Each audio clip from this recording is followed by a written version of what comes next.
Hello, I'm Steve Shaw, National Coordinator of Football Officials and Secretary of Rules Editor for the NCAA. And today we're presenting our fourth preseason training video for 2024, and we're going to be focused on unsportsmanlike conduct.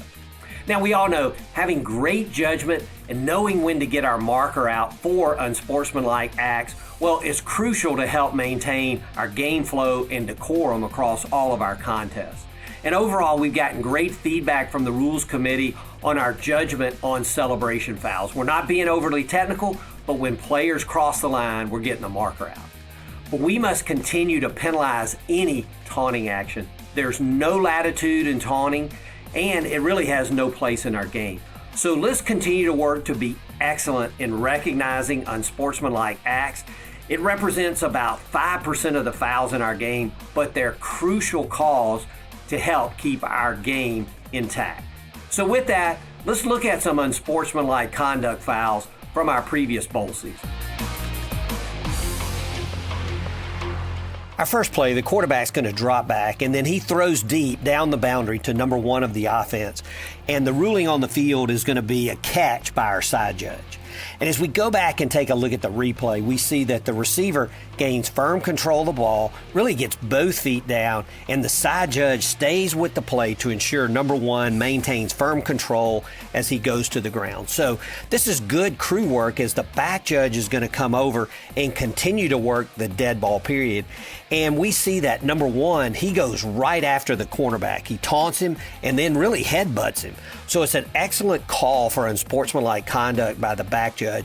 And this is good work by the crew to finish the play, and we get a counter on number one of the offense. And these are the type plays that can build up on us if we're not officiating them properly. Good job by the crew here. Play two, we see the quarterback. He drops back. He's hit by blitzer zero. The ball comes out, and number 5 of the defense scoops it up, and he's going to head down the sideline uncontested for a score. Now, as he approaches the goal line, we see that he slows down, and he's going to flip from the field of play into the end zone. Now, we know that this is a foul for taunting, and the only question is it live ball or dead ball?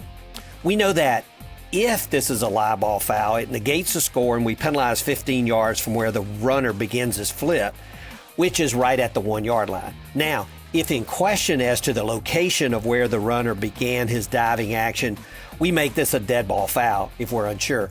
The penalty then is administered on the try or succeeding kickoff. But if we know where the player started the diving action, and if it's in the field of play, this should be a live ball foul. Play three, we get a kickoff, and we see that the ball is muffed in the field of play by the receiver. He's going to recover it right at about the 5 yard line, turns upfield, and as the play is ending, we see number 11 of the kicking team. He begins to jump up and down, pointing and taunting the receiving team. Now, the referee, headline judge, and center judge, they all get flags down for unsportsmanlike conduct on number 11. Now, it's so important on all kick plays and any change of possession plays that we're very intentional on who committed the foul and which direction we're going to mark off the penalty. We talk it through as a crew, but we're going to enforce the penalty on the receiving team. Now, we see the receiving team coach, he's going to question it. He comes out and even states we don't have a number 11. And finally, the crew gets it all sorted out, and then we turn around, and then we're going to enforce the penalty in the proper direction. But we don't look good at this point. Now, let's concentrate and communicate well, especially when we have multiple flags down on kick or change of possession type plays. That's so important. Play four, we get a pass. It's a little high down the middle, and we see number 23 of the defense is going to intercept it, and he returns to the boundary and is out of bounds. Now, we see that there's some extracurricular activity, and the crew begins to react promptly. But as we go back and take a look at the all-22 camera and focus on number 1 of the defense, he is immediately in chase mode right after the interception. And well after the play is over, he continues and he pushes receiver number 17 multiple times and then falls on him. And this draws a flag from our referee. Now, it's an excellent call for unsportsmanlike conduct, and we get a good announcement from our referee. after the play was over.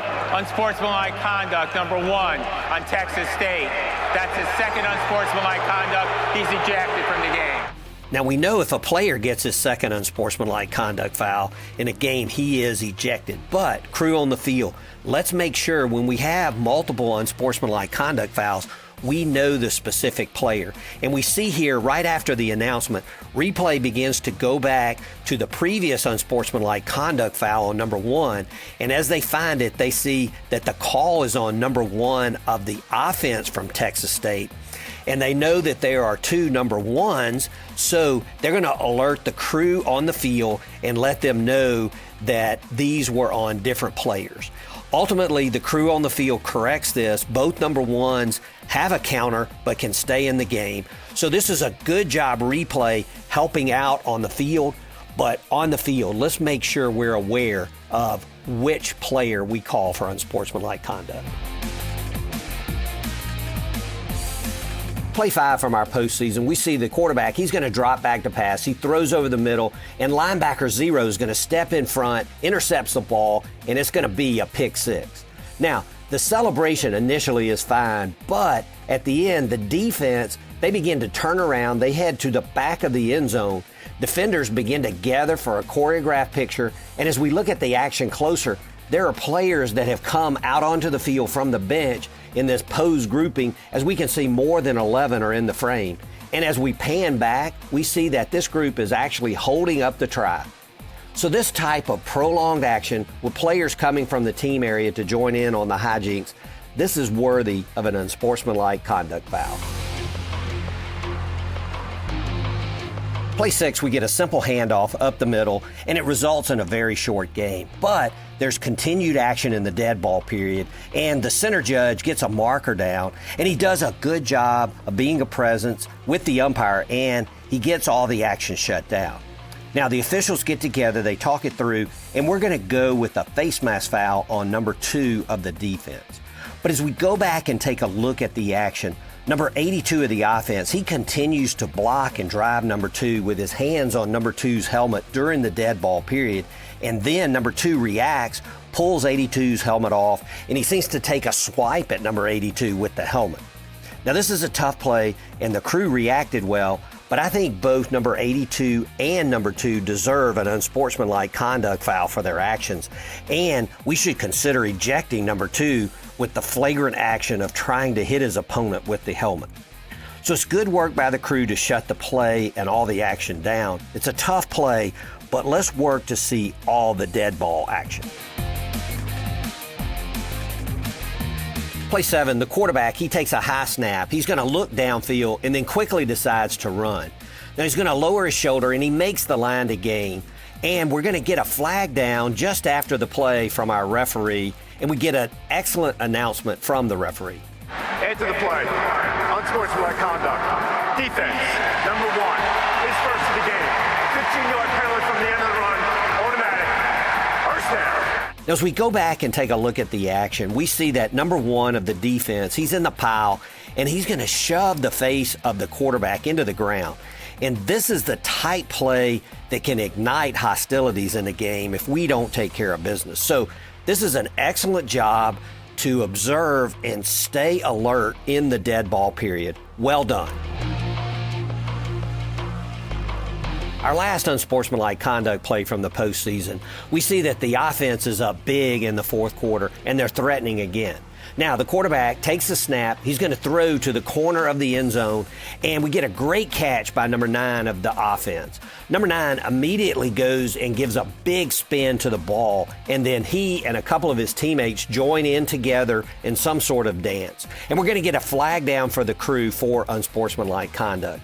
And based on this situation, I totally support the unsportsmanlike conduct foul here. It's clearly excessive in the celebration, and they are taunting their opponent.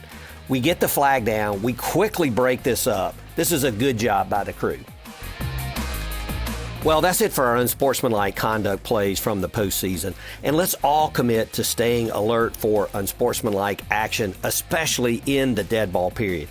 If we take care of business with unsportsmanlike conduct, our games will run much smoother and we can avoid hostilities building in chippy games. So best of luck to all as we continue to prepare for the 2024 season.